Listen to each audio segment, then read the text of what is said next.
Hey everybody, welcome to another episode of the Drunken Cryptids. It's me, Matthew, your favorite host, and with me as always, What's up, everybody? well, we call him the part-time co-host. You know that. I got to give you a hard time. However, I do want to give a quick shout out to blademedia.com. Thank you, Dylan, for all the hard work you've done for the website, the logo. It's amazing. I can't say enough. Y'all go check out his work, blademedia.com, BLAYED media.com. Almost like .com. No, and of course, real quick shout out to the rest of the team, everybody out there that's helped out behind the scenes stuff. You know, Tommy, great job. Gunner, man, we do miss you. Hope everything's going well for you as well. We've got a ton of stuff coming up. We do have the live show. Tickets are going fast, and they are going to sell out real quick. So that's the live show is coming up on April 4th. And it's going to be here in North Little Rock with Cryptids of the Corn. That's right. Justin and Jay are going to be here. It's a 4-hour-long show. I'm going to have a special guest for you guys to get a chance to meet. And it's awesome. I mean, there's great food available. Full menu is going to be there at Old Bart's. It's a brewery as well, so you get to try some of the local brews. You're going to have a good time. You get a chance to do a meet and greet with us, with Cryptids of the Corn, and I'm looking forward to it. I'm excited about this. This is going to be a blast. So please, check the links below on Eventbrite. You'll see that's where to purchase the tickets at. All right, this is a ticketed event, you guys, just letting you know that. Also, we've got, let's see, what else we got coming up? October 4th, I'm going to be in Ada, Ohio with Cryptids of the Corn at the Ohio Bigfoot Jamboree. That's right. I'm going to be a guest speaker for that one. And then we've got the Arkansas Paranormal Expo coming up on the 25th and 26th of this year as well. We're going to have a booth set up. We'll be there. We'll have some of our merchandise available. You'll be able to come up, ask us some questions, talk to us. Yeah, we're looking forward to it. We enjoy getting out and about. We do that. Check all of the our social media, you guys. We post a lot of events. We do other meet and greets and stuff out there as well. We're getting asked to do more and more and more, so we're pretty excited about this stuff that we have happening. I know I am. I'm really excited about it. That's what I understand Jacob is as well. What am I forgetting? You look like I'm forgetting Oh something. no! When you said for the live stream, you said April 4th. It's April 5th. It's April 5th. My bad. Well, correct me. I was going with that. I was like, wait a minute, that don't sound right. Correct me. Sorry, guys. It's been a busy day down here at the Drunken Cryptids Tavern as we've been recording. So we have a great guest coming on, and it's going to turn to a part two. Dijo Thomas is a biologist out of the magical world country of India. He's had a very interesting life. He grew up, spent part of his childhood in Africa and Nigeria. He got a taste for wildlife at this time and started digging into, he would spend his childhood actually out in the woods, out in nature, and elephants. Wild elephants are his passion. He has done a lot of conservative work for the elephants over there in India.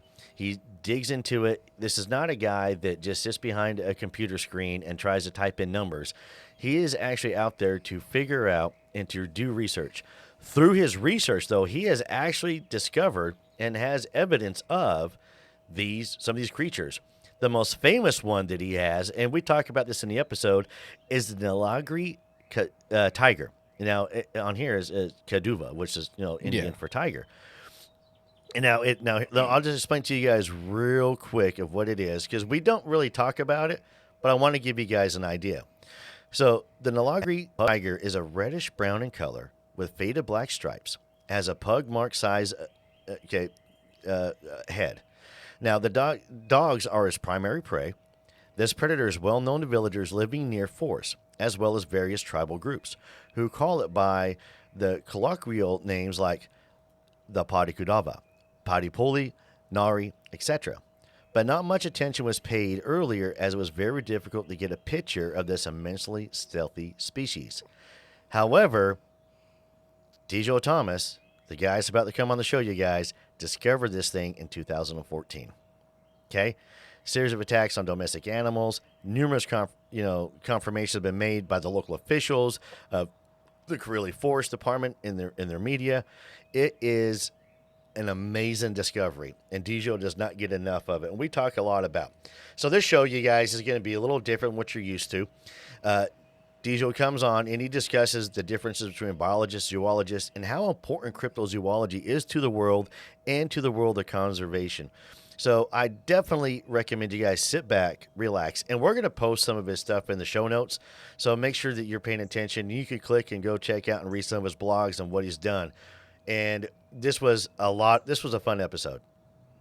What do you think? Yeah, I loved it. Awesome. I really did. Well, you guys will sit back, relax, pay attention to everything going on, and it's showtime.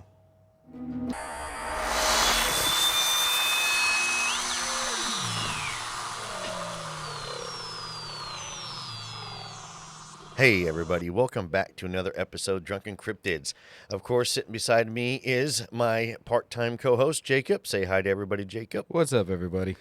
And I have a wonderful guest coming on, all the way from the very, very mystical, magical land, India. And it's a true honor and a true blessing to have Mr. Dijo Thomas on the show. Dijo, how is everything in India? Hi, Matthew. Thank you for the great intro. Hi, Jacob. It is really great to be part of your show. Here, everything is fine, except there are a lot of obstacles in a research, especially in India, because India is not very supportive of scientific research. So that obstacles are there. But with all these obstacles, I have tried my level best to do the research and bring forward very rare mystical animals, which many people knew existed, but there was no scientific proof.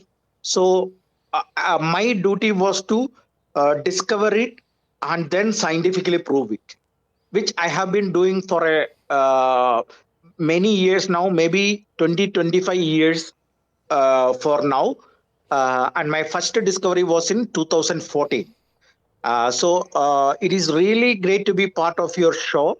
And you can please ask whatever questions you want. And I welcome tough questions. Well, Dijo, so I don't want to put words in your mouth, but so your study of wild elephants, is that what brought you into the cryptid world of working to discover some of these mythological creatures? Yeah, exactly. From my childhood onwards, I have great fascination for nature as well as mysteries. These two fascinated me. Actually, I come from a very beautiful land, one of the most beautiful in the world itself. That is the state of Kerala. State of Kerala in India is very different from all other states in India. Kerala has high literacy rates as well. It's almost like a developed country, and the nature is extremely beautiful. And I have the fortune of living in another wonderful continent, a continent where science till this point thinks that life human race originated. A beautiful continent where I was fortunate to spend my childhood. That is the continent of Africa. From age 5 for another 5 years, that is age 10, my childhood was spent in Africa, the beautiful country of Nigeria. It is a sub-Saharan country, as you know. Nigeria is only one country away from the Great Sahara Desert. Niger comes in between Nigeria and Sahara Desert. So Nigeria is a semi-arid region. And when I went there, I understood the value of nature even more because of the harsh conditions. So my love for nature was something I think was inborn, and love for mysteries are not even a second nature. I think maybe the first nature in me itself. So, so to say, so when these two things combined, uh, I I think I have no other way in my life. So from college days onwards, I was going after the mysteries. I didn't give much importance for formal education even at that time. I used to cut the classes, go after my research, my inquiries into different subjects, including paranormal, then wildlife. I used to cut my college classes and go after all these things. In my college, I studied in a college called CMS College, Kottayam, and this CMS College is the first college in India, first college for modern education. Actually, India has a very elaborate system for traditional knowledge. I think it could be, as you said in your intro. Actually, I greatly loved your intro because you told of the mystical land India, and I loved your intro. And you are absolutely right. India has a uh, very old tradition of seeking the knowledge, and that is a very deep subject. So I'm not going into it. If we go, we will be immersed in that. So maybe drowned in that. So I don't want to do that for now because that is not our topic. But anyway, India has one of the most elaborate traditional knowledge in the world. Uh, as you know, the Ayurveda system came from India. The yoga practice came from India, and above all, there is this mystical, uh, this mystical sages, uh, whom who are known as in English. Maybe if I say in the local time also, you may know because now it is well famous. Rishis, we call them rishis. So Yes. these rishis, yeah, the rishis are the mythical uh, holy men or saints. They are above religion. Actually, they are not even Hindus. Actually, though they are known as Hindus, but actually that is a very wrong representation of them. They are not at all religions. They don't belong to any religion. And these rishis generated the great wealth of knowledge in India, and that was one of the strongest foundation of knowledge, not only in India but the whole world at that time and even now.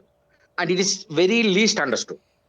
So I went after all this knowledge during my college days itself.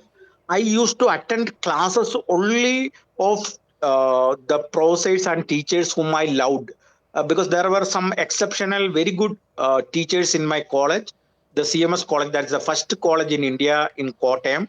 So I used to attend the selectively attend the classes of the teachers whom I know that were above the average, and I was fortunate to have a few teachers like that. Other than that, at that time itself, I started my own research, and you may be shocked to know that even though most of my, not all, most of my discoveries are in zoology, my subject is not zoology or even biology. My subject was physics. Really? And why I choose physics was, yeah, physics was that, see, among all the sciences in the world, physics is the one subject which goes after the mysteries of the universe, right? Correct. Absolutely Yeah. correct. There is, yeah. There is no other subject. Yeah, Please, I'm gonna pause you, on you start. the physics real quick. Ron Moorhead, who's infamous here in America for the Sierra sounds, dug into a lot of quantum physics and was finding a lot of correlation through quantum physics and Bigfoot. So physics, Yeah. exactly. Actually, Go ahead. yeah, you are correct. In the sense that if you ask me the question, which is the most toughest subject of all the sciences, which is the toughest branch in science, the answer would be quantum physics as well as theoretical physics. Yeah, see, As you know, that's way too smart for me, to be honest with you. But it's uh, I think I can see how the study of physics though would lead you into getting into zoology and biology because yeah, and also how you were raised and in India, which is funny to me that India does get overlooked a lot in the world of yeah, cryptozoology, through through the paranormal. Unless yeah, you're an ancient alien enthusiast, you know yeah, India does get skipped over, and there is so much beauty and wonder and mystery and magic to India. yeah, It's yeah, fascinating. You have just I mean, the culture goes back thousands of yeah, years and hasn't yeah, changed so much. And in the beginning, yeah, you did mention that um, there is some, how it's not really frowned upon. It is frowned upon, I guess I'm trying to say. And I know that there's a lot of parts of the big cities in India that have turned yeah, really tech savvy. There's a lot of good yeah, technical research that has been done. And yeah. do you think that the maybe India is trying to lean more towards technology and get away from nature, and that's the reason why that some of your research has been overlooked? Actually, my research has been overlooked mainly due to some political reasons because I criticize all the political parties. We will If get I along see a great. wrong in the if I see a wrong in the society, uh, as a scientist as well as a philosopher, I think it is my duty to correct the society. Maybe I usually mention it very less. I am deep into philosophy also. Actually, science and philosophy are two contradicting subjects. Yes. Uh, science deals with concrete facts, whereas philosophy deals with the unseen mostly. So these two subjects are mostly contradictory, and usually scientists won't be very good in philosophy, and philosophers won't be going after science. So there are only very few in the history. I think Archimedes was both a philosopher and a scientist. In history, there are only very few people who walked both the paths, and I walked both these paths very with a lot very ease. I can talk on uh, I can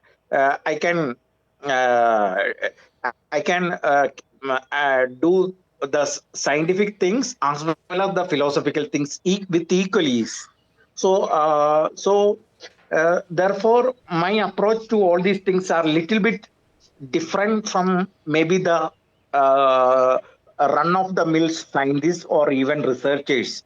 So, and but there is an advantage to it. You get in science, you will.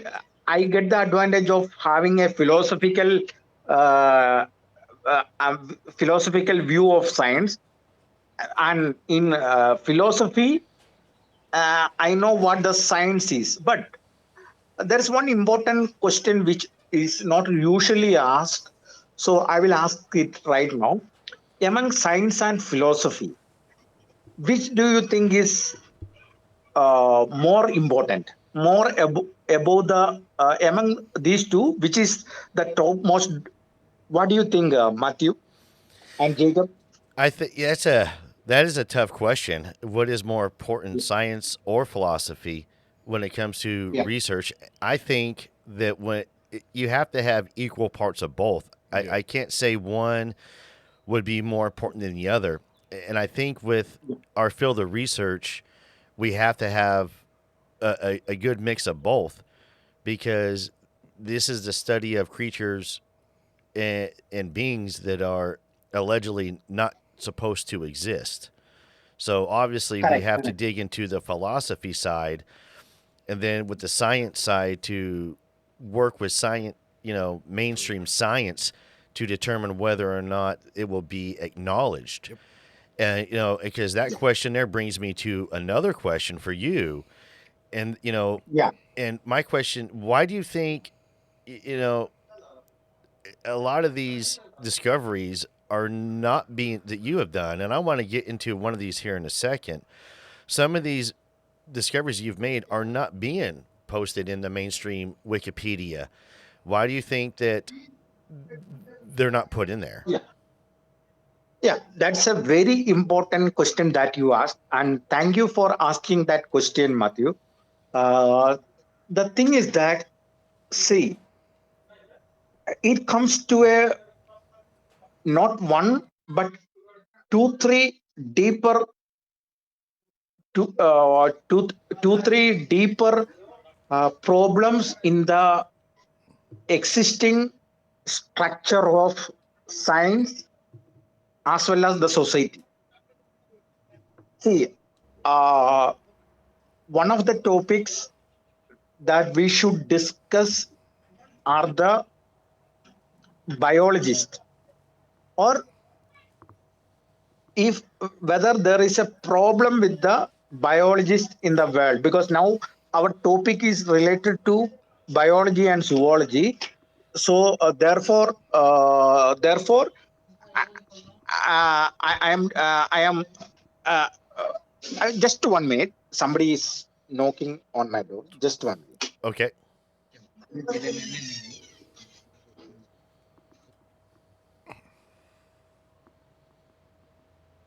Sorry for the interruption. Not a problem. Somebody came to my home. Yeah. So the thing is that, see, I get Wikipedia. Yeah, I get the Yeah, interruption. Me and Jacob, I was talking to Jacob about putting a sign out front when I'm recording that says, yeah, recording in progress, in case anybody comes over. So I understand that. yeah, So yeah. speaking of your So discoveries, and I am fascinated with the yeah, Neelagiri tiger that you discovered. yeah, yeah, Because now not a lot of people know about this, and I'm No. going to spell it for the listeners yeah. real quick. It's Neelagiri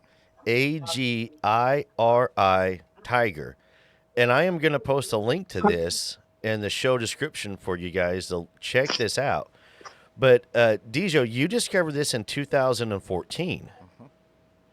And Yeah. this was supposedly an extinct mythological creature, correct? Correct. Okay, Correct. so tell us how this happened. Yeah.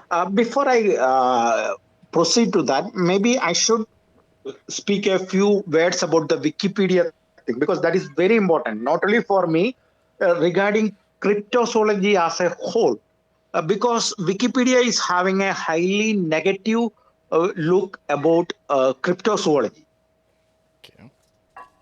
You're They, right. You're no, right. no, I yeah, I dated a young lady who yeah, did not understand what I was doing and believed that yeah, I was going to manifest some of these cryptids into my backyard. And I had to explain, I asked her, I said, do you even know what cryptozoology is? And the answer was, yes, I looked it up. And that's when I knew the conversation was over, and I knew that it was an end of our conversation, period. So Yeah, it's negatively frowned upon. And I do think a lot of it comes from the fact that we are led to believe from people who wrote journals and books from the 1700s about creatures and about animals. They would go into, these explorers would go into these unexplored regions, meet with the locals, and the locals, they know what, a bird is. They know what a snake is. They know what a bear is. And when they would describe something that does not fit their mainstream view of the world, they were, looked at as backwards, dumb, and yes, uncivilized. And we still teach a lot of that based upon, writings from the 17 and 1800s. And new researchers like yourself that come in, and when you hit groundbreaking research, it goes against the mainstream. And if it doesn't fit a certain clique or a certain genre per se, it gets overlooked. yeah, And again, India, for some reason, gets overlooked all the time, and which is fascinating to me. It really is. But I think that is why, the Wikipedia, and people will go in and delete things, add things to Wikipedia, and it's monitored. And I don't know why they don't want the truth to come out per se, but there is there's something to this of why they keep hiding it. But, it's going to be scientists and biologists like yourself who are keeping the fight going, and it is going to get it out there. So, and of course, here I'm going to do everything I can to help you get this out, because, most of my listeners are here in America, and they're probably right now looking up the Neelagiri tiger, and they're looking up what you've done. And we're going to post links in the show description for you, everybody, so you can go and research, and check out what Dijo has been researching. Yeah. Thank you very much, Matthew. And what you said about cryptozoology is absolutely correct. The thing is that, see, two things I think we need to discuss very deeply. And one is the mistakes being made by the present biologists. One. Second, the highly negative attitude of Wikipedia, because now Wikipedia is mostly considered as a source of information. So it is very important to check out whether really Wikipedia is genuine or not. So these two subjects are very important. And maybe in today's discussion, I think we should keep our focus on these two aspects, because it not only affects my own research of very important cryptids in the world, which has been scientifically proven, but these two subjects are important for all the researchers out there in the field, in anywhere in the world. Correct. So I think, we should give we should deeply analyze these two things. I think first, if it is okay with you, we can analyze the biologists, or rather the mistakes that the present day biologists are making. Please do. Thank you. So the thing is that, see, when I publish my findings in some Facebook groups and all, there is a truckload of biologists coming and spewing out venom, ridiculing it outright. See, well, that falls back yeah, on the teachings that they're going off of as you said earlier, you had good yeah, teachers and bad teachers in college, yeah, and yeah, these biologists, that is what they're going off of. They're not true. yeah. They're not true biologists who are going to the field to Right, help discover and rediscover. right. They're going off of a textbook that somebody Correct. wrote, and they're probably been dead for a couple hundred years. And Yeah, with new technology and new research tools available, it's looked down upon. And even with the right. DNA evidence that they are collecting on Sasquatch, Bigfoot, it is Yeah, frowned upon because it's other people going off of a textbook. And yeah. and that's the reason why the venom, you get hit with their venom, is because of that. Correct, And correct. on top of that, most people are just jerks. Yeah. You're you have stated it very correctly. That is the correct summary of the biologist. Uh, Maybe I should little more explain it so that the listeners would understand what the real problem is. Please do. See, uh, yeah, in my interview, which came 1 month back in Cryptid Quest, maybe you may have seen that interview. There I am describing a, a doctorate holder who is a doctorate holder, who is a researcher, and who is a scientist. Actually, there are even more layers, but actually, that was not part of the subject at that time. I briefly explained that, but I can explain it very elaborately. And I have already written some articles on that count. And I will be writing more articles on this subject because this subject is very, very, very important regarding science. Yes, it is. The yeah, the problem with the biologist is that uh, we have to check who a biologist is. A biologist is a person who has studied biology. Means he has studied that particular subject.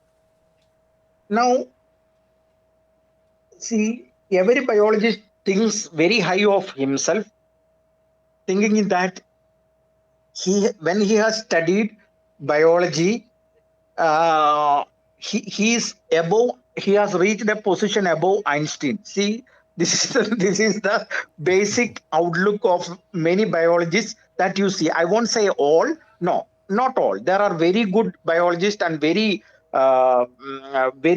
level-headed biologists out there. But the sad fact is that they are very few in numbers. I agree. Uh, yeah, there are a lot of biologists uh, who has a very high opinion of themselves, and I can tell you from where this high opinion comes. This high opinion comes because they have studied maybe bachelors for 3 or 4 years. It may vary, I think, according country to country, and then they do the honors or the PhD thing. They study the MSc. Here in India we call it MSc, that post graduation thing, for 2 years. Then further they go for the PhD. And the sad thing is that the thing which they don't understand that maybe after the study of 3 plus 2 plus maybe another 3, that is 8 years total, these biologists can still be stupid. Sorry to be politically not correct, but I think it is I think it is better to uh, put the thing correctly on the table, No, I right? agree. So you don't mind me speaking frankly, Be right, frank. Matthew? Yep. Speak frankly and speak bluntly.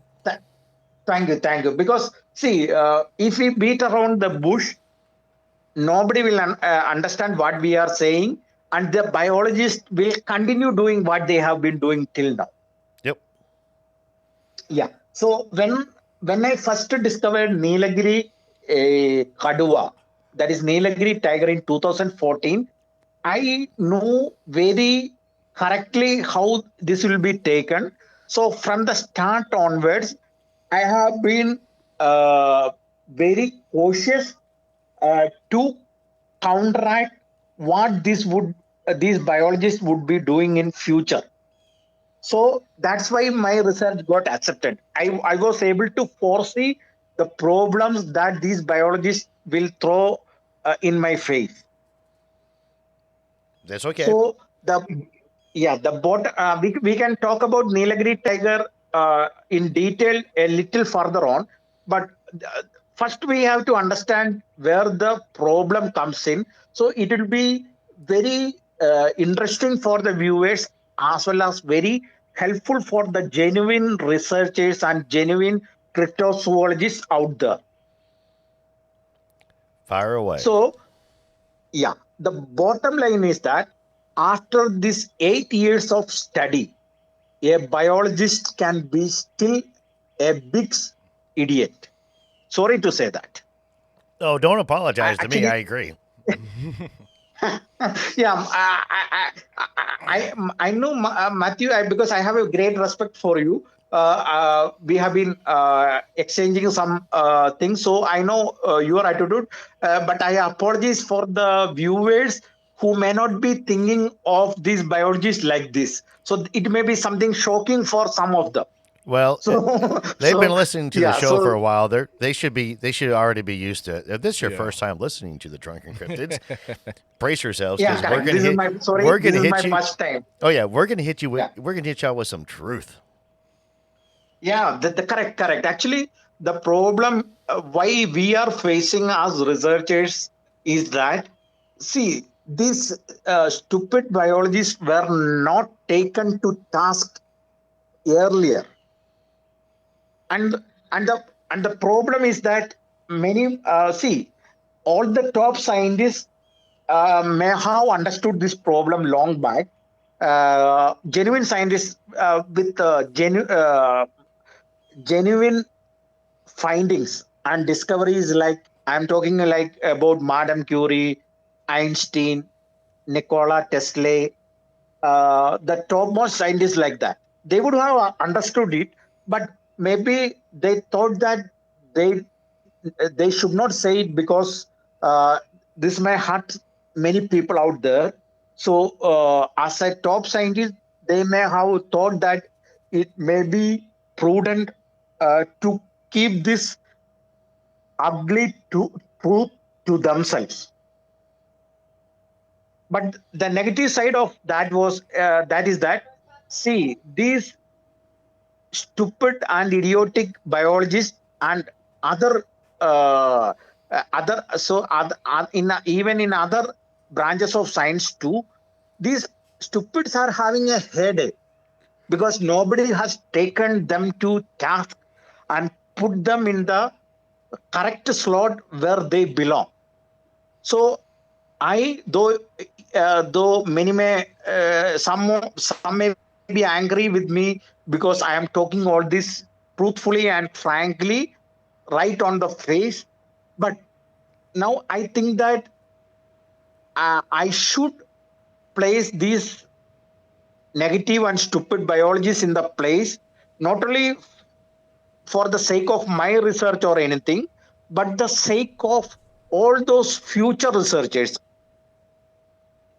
who will be conducting research, say maybe after 5 years, after 10 years, after 20 years, maybe 50, 100 years, because this has been continuing for many centuries now. And if they are not put in the right place, the future researchers will be facing it.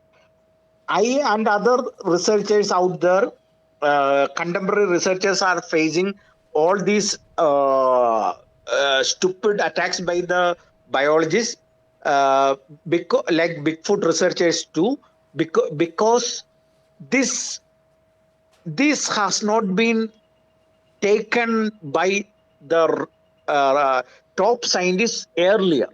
So I consider it as my duty to correct this thing so that this will not happen to the other researchers, contemporary researchers, as well as future researchers. So actually, there is a quote. Yesterday, I think I sent you that. There is a quote by a Nobel laureate. Yeah. I think yesterday you read that. I sent you one of my articles. In that, Yes. his quote is that you can be a PhD holder and still be a stupid. That is exactly right. Absolutely. I actually saw that quote only recently, 1 or 2 months back only, for the first time. But I have written on this and I have been saying this for 10, 15 years right now. But I saw this quote only recently, 1 or 2 months back. But I have been saying this for all along because I understood what the problem is.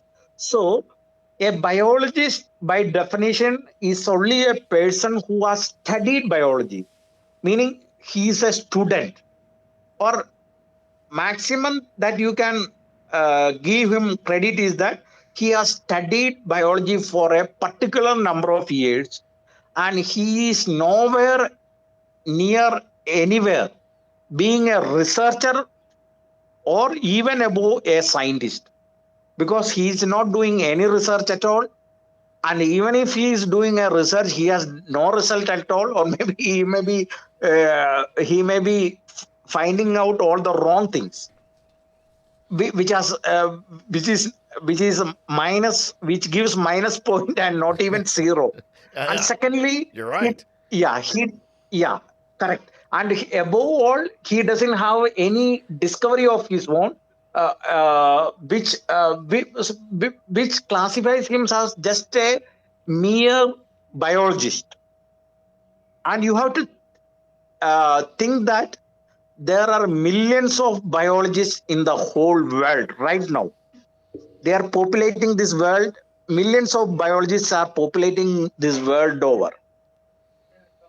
Yeah. And none of them has any discoveries.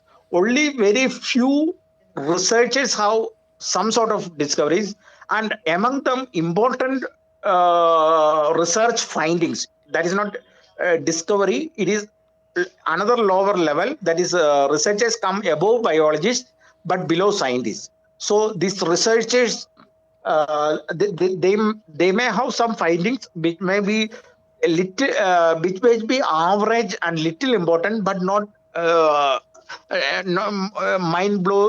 blowing like that. So, so these biologists, the problem that present day we face lies in that these biologists have a very high opinion of themselves because they studied for 8 years. But unfortunately, they forget that they are big idiots too. Yes, You they get me? are.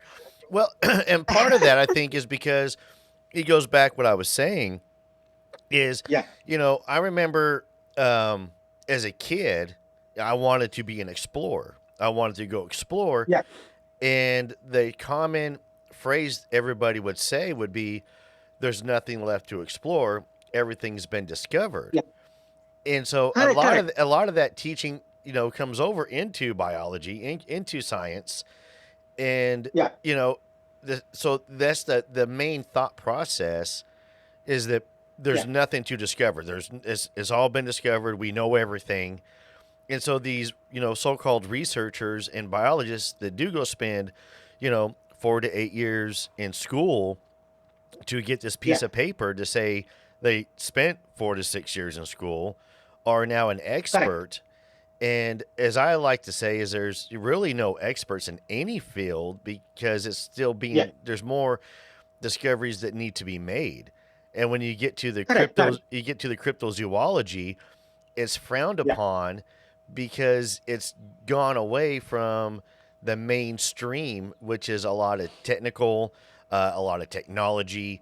We live in an age to where in our hands we have all the answers to the universe. Thank you, Mr. Google. yeah, Um, Yeah. So, but when it comes to actual, on the ground, in the field, research and new Yeah. discoveries, it's severely frowned on. Like they just Yeah. discovered a new species of anaconda down in South Yeah. America, and they were Oh, right. misidentifying that forever Yeah. as a different, Yeah. Correct. Correct. it was they were calling it the yellow anaconda, and then finally a researcher, as you're like such Yeah. as yourself, ran the DNA Yeah. tests on this thing and went, nope, I was right. This is Yeah. different. And I think Yeah. that's where a lot of the problem comes in at with research. A lot of research into crypto zoology is made fun Yeah. of. It's a joke. Yeah. Um, Yeah. you know, believing in, we were filming yesterday for a local horror movie, me and Jacob were, and I got into a Yeah. conversation and with one of the people out there, and I told them they were like, well, I don't believe that he's out there, and I don't believe Bigfoot is real, and I think if it is real, this is what it is. And I said, well, have you encountered one? And they said, Yeah. well, no. And I said, well, when you encounter one, it will change your life. And Correct. Correct. and now you want to research and discover, for your own sanity what this was. And whenever me and Correct. Jacob go to the woods, that's our main goal, is to research and to discover and to come up with new ways to try and, you know, discover these beings. And Yeah. there's more than just, Bigfoot, like, again with you and the Neelagiri Yeah. tiger and some of these other cryptids that you've discovered. I mean, we could Yeah. talk for hours about your discoveries, to be honest with you. And Thank you. with the biologists and the researchers now, is you are right. They do spend all this time in school and they have no Yeah. research, or they regurgitate somebody else's research and they plagiarize that as their own, Right. or they ride the Correct. Correct. coattails of somebody else, or they will Yeah. attack somebody else's research because of jealousy, envy, Correct. and that's an unfortunate. Like Yeah. in our research, the research, there's other research groups that we have in my area, and they'll discover something, and instead of attacking them, we're like patting them on the back and like, oh my, that's amazing, and vice versa, Great. Great. you know. Great. But Yeah. now the other sad part, even in the cryptozoology field, there is a lot Yeah. of infighting. Prime example, Jacob has his opinion on what he thinks Sasquatch is, and I strongly disagree with his opinion of Sasquatch. And my opinion of Sasquatch varies from day to day and almost hourly to hourly. And then my opinion on a lot of other cryptids varies. Yeah. I was thinking for the longest time that the North American chupacabra was actually a subspecies or almost an inbred species of the Tasmanian tiger that's extinct, because there was a mating pair of Tasmanian tigers en route to a zoo over here in America, and the shipwrecked off the coast of Mexico. And if you look at I have seen that article. Yeah. so if you look, so by looking at that, I would say that it would be a misidentification, because they're not supposed to be Tasmanian tigers here, and the locals know that, and that's where the lore could have came from, a myth, a creature that, and I think that's what it is. They've interbred with other species, coyotes, other stuff, and that's where the strange markings and everything come in at. So that's just my theory that I have on the North American chupacabra. Yeah. Now, before we proceed to Neelagiri tiger and chupacabra, I would address one of the things that you said just now in the start. No, just in this when you talked about in length about many things, you first talked about the biologist. You talked in length. Actually, that is very important. So I request the viewers to go back and listen once more to what Matthew said about these biologists. Right now, I am not saying about the start of this interview. Sorry, but right now Matthew was talking about many things. No, in this thing, Matthew was talking about the biologist in length. Then he changed to other things and chupacabra. So that I request you to go back and listen once again, because that is very important. And uh, now I will explain this this behavior of biologists with psychology. I will right now do a psychoanalysis why biologists are doing this, because this is very important. Actually, you gave hints when you talked about that, and this is very important. The people out there should understand it elaborately. See, the psychology of a biologist is very this negative biologist, not all. The negative biologist, I will explain. It is this. See, I have I have studied for 5 or 8 years biology. So I am a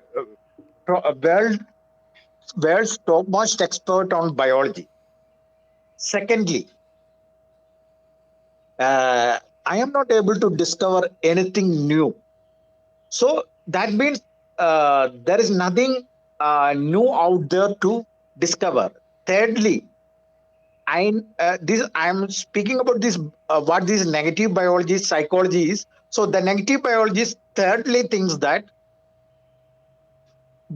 they know that, not thinks that, they definitely know that they are incapable of doing a real research and incapable of discovering anything new, even if something is there out in the wild which has not been discovered.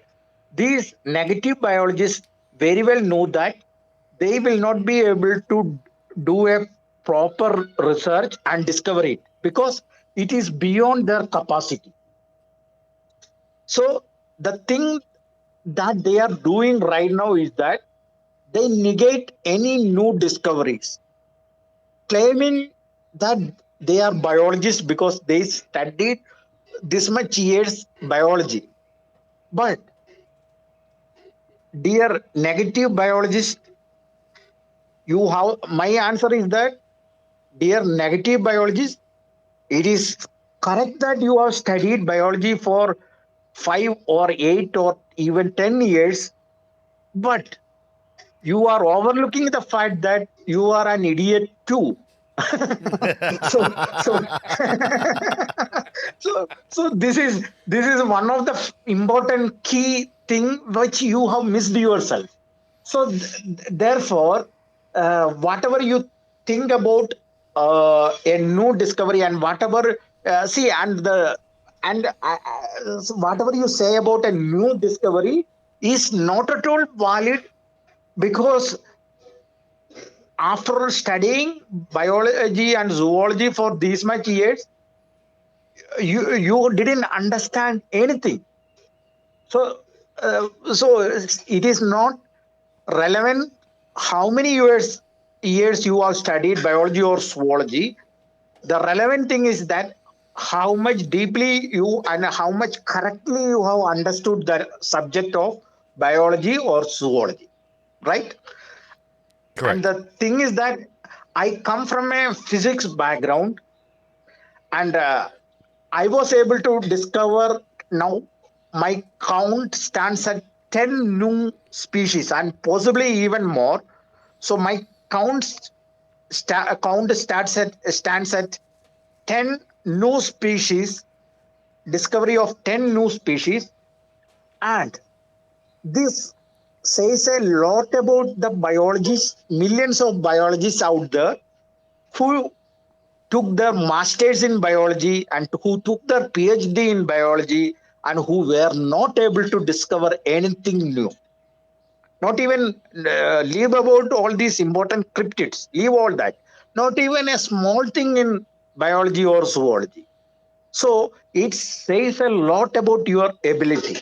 So I don't want to belittle anyone. I don't want to make anyone small, because I don't like that at all.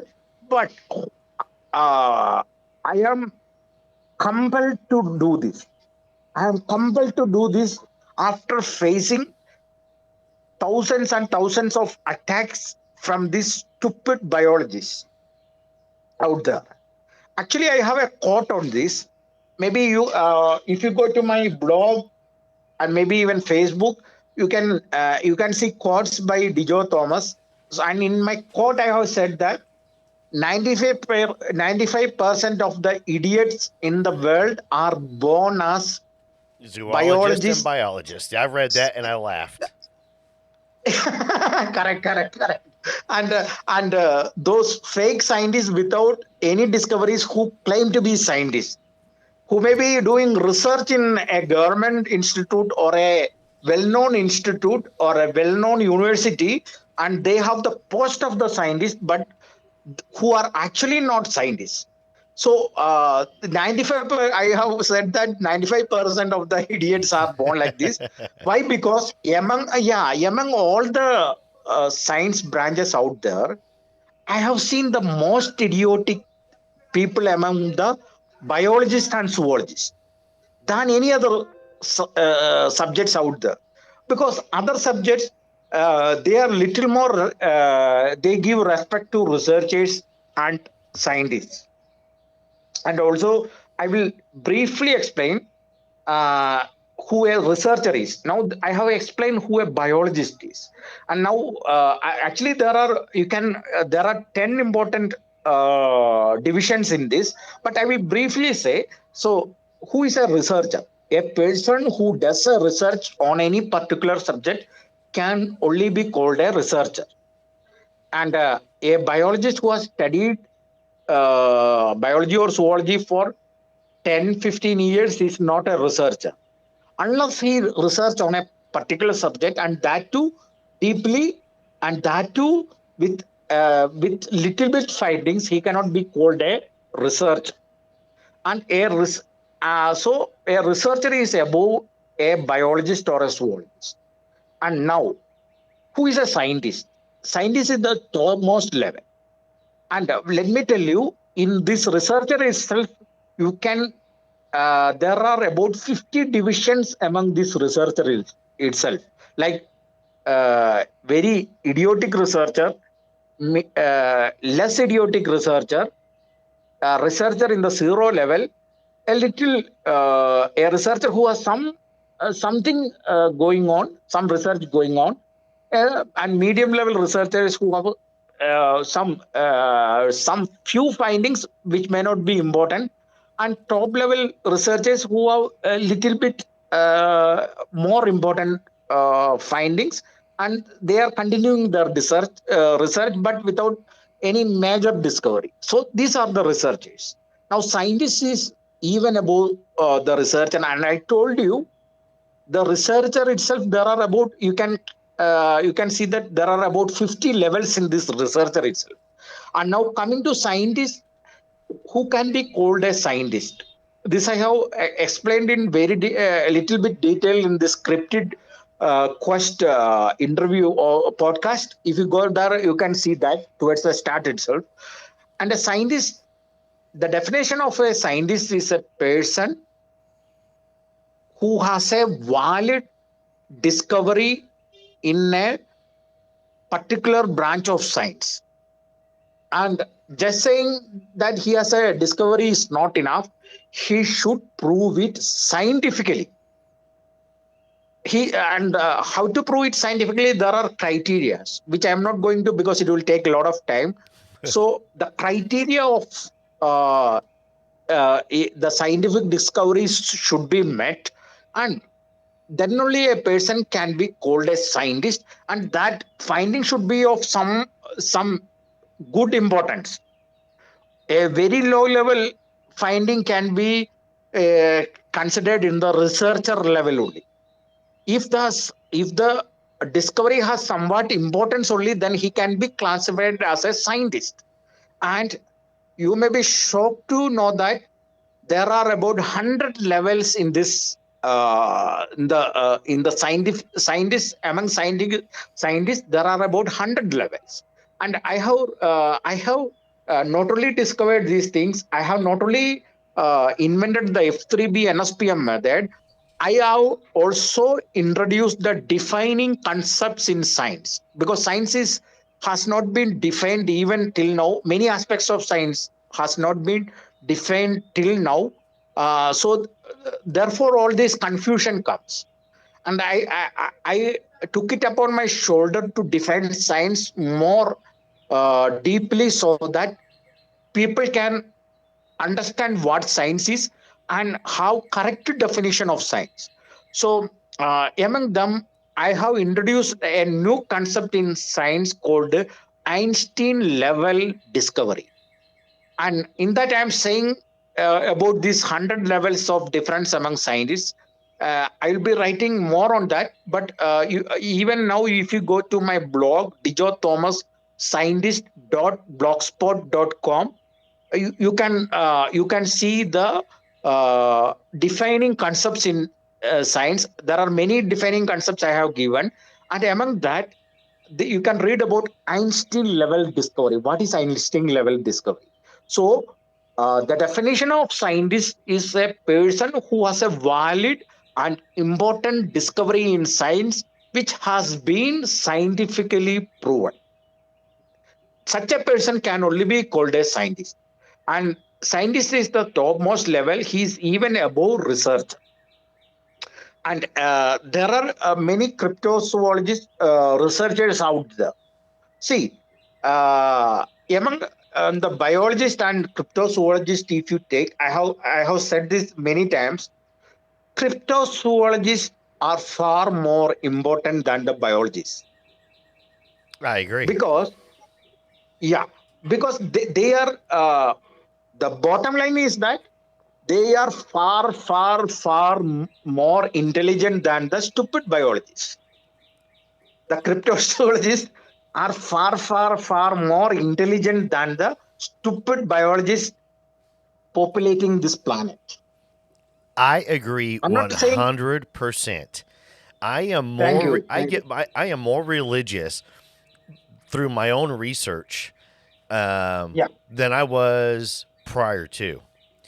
So you are you hit the nail right on the head, perfectly. Thank you. I agree 100%. And if some of my listeners don't agree, come out the woods with us. You'll learn. Yeah. Thank you, Matthew. And if you want to add something to this, please go ahead. Yeah, I am going to bring in for a landing real quick. That I do want to. We're going to talk off air here in a second, because I want to bring you back on for a part 2 and get into some of these cryptids, because I am getting short on time, unfortunately. But with what you said, you're absolutely right. The study has gotten away from so much that it's you know, and I hate using the term mainstream, because that seems to be everything, and you can apply the term mainstream to, you know, media, movies, music, whatever. But everything's become mainstream now. Yeah. And it's sad to where, you know, you're right. You know, with, you know, the Einstein breakthroughs are almost non-existent anymore. And that is, I think that is, again, because of what is being taught, not only in the schools, but through societies, you know, the change in music, the change in movies, the change in books that are read. The imagination is almost gone. The want to see what's around the corner, what's on the other side of the hill is gone. And, you know, not only, you know, with being crypto, you know, zoologists, is, you know, I tell everybody this as well. You know, we need to have the kids involved in going to the woods and getting back out there, because if, you know, I'm also a conservatist too. I want to preserve the woods that we have. I want to preserve what we have, these animals, these woods, these places, these creatures. And the only way that we're going to be able to do that is to keep the kids, getting them involved and taking the kids out hiking and take them out into the nature and let them Correct. Correct. explore and let them Yeah. appreciate the beauty. And it's Correct. that's my main goal, with what we do here in the Correct. Correct. show. Like, I'm taking my Yeah. kids here in a couple weeks. they're they're Ah, they're great. going out, Great. they're going out looking for Bigfoot, and they're, of course, they're 11 and 7, and they're excited Yeah. about it. Yeah. And I actually I don't know your kids, but hi to your kids, and I would say that you have got a you are very fortunate in that you have got a father who understands all these things, and that is the right way to bring up kids. yeah, as So I was raised in the mountains of Utah. My yeah, dad and my stepdad both would take me. I would spend yeah, weekends out there, in the mountains and yeah, exploring.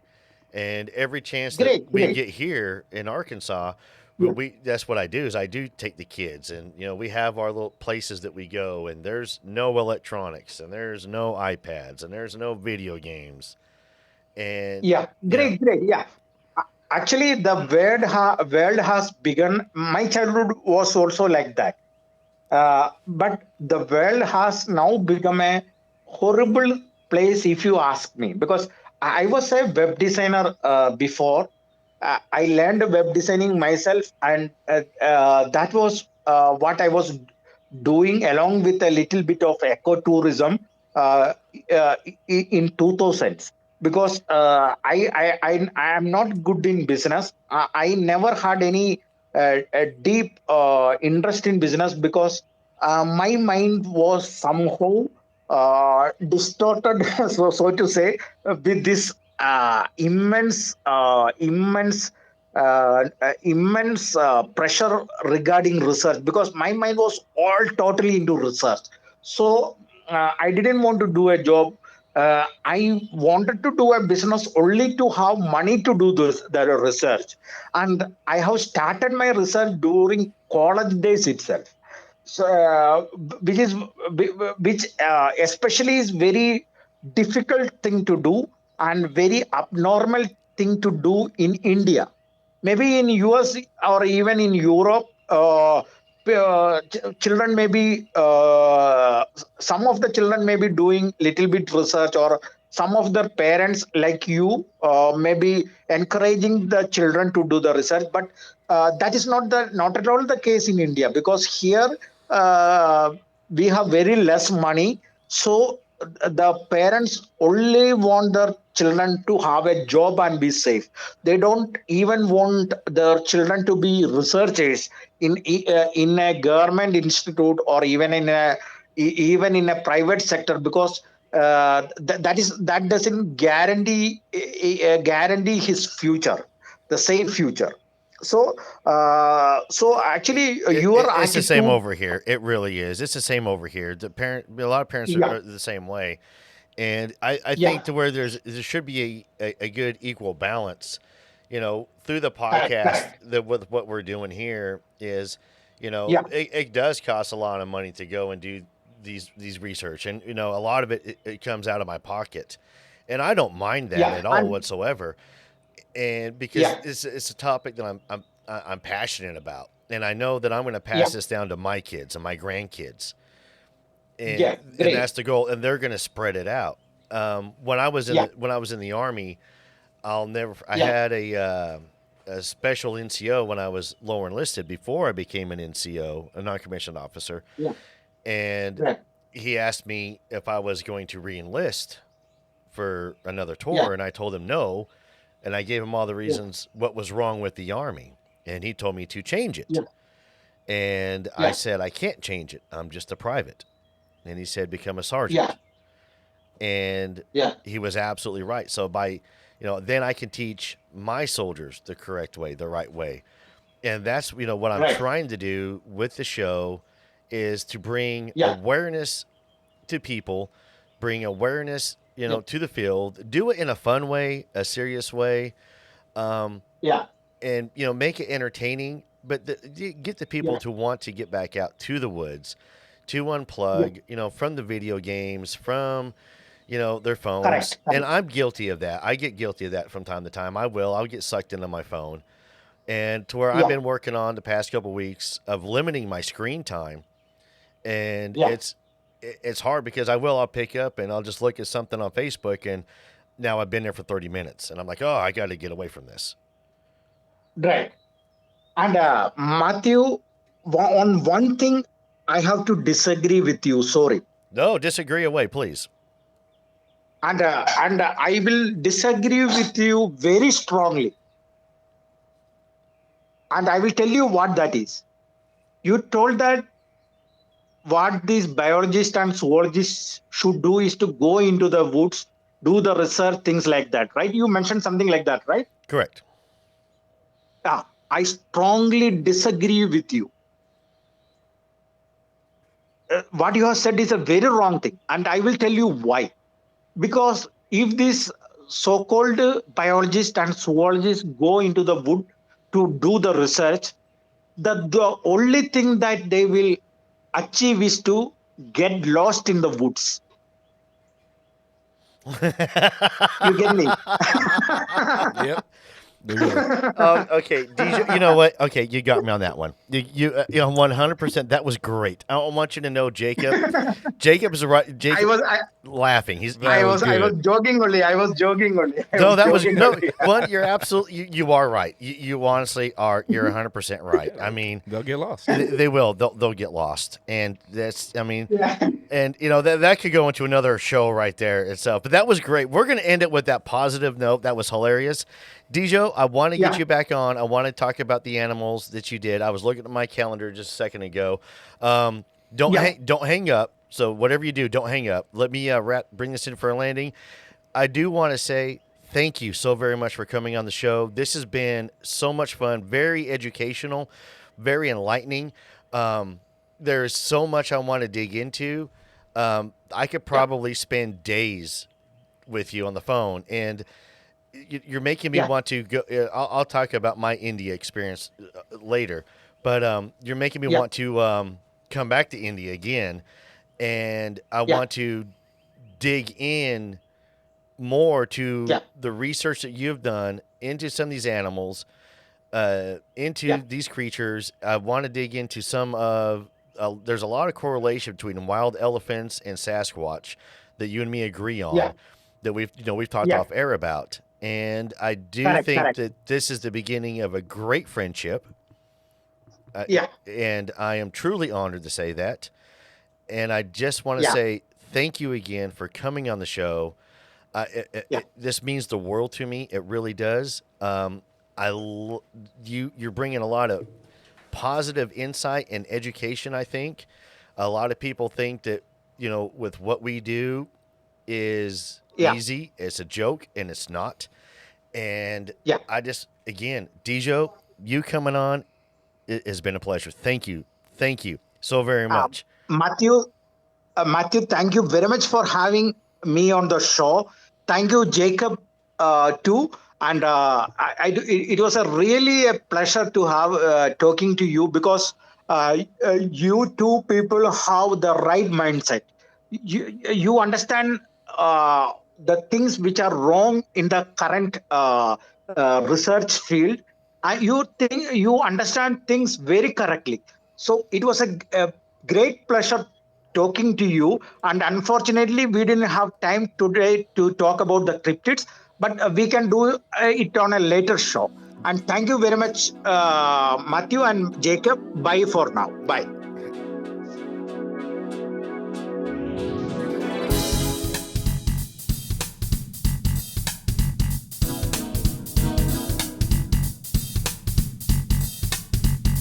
I can do anything that I want. I can do anything that I want now. I can do anything that I want. Hey, hey, if it is to be, you know that it's up to me. I'm headed to the front.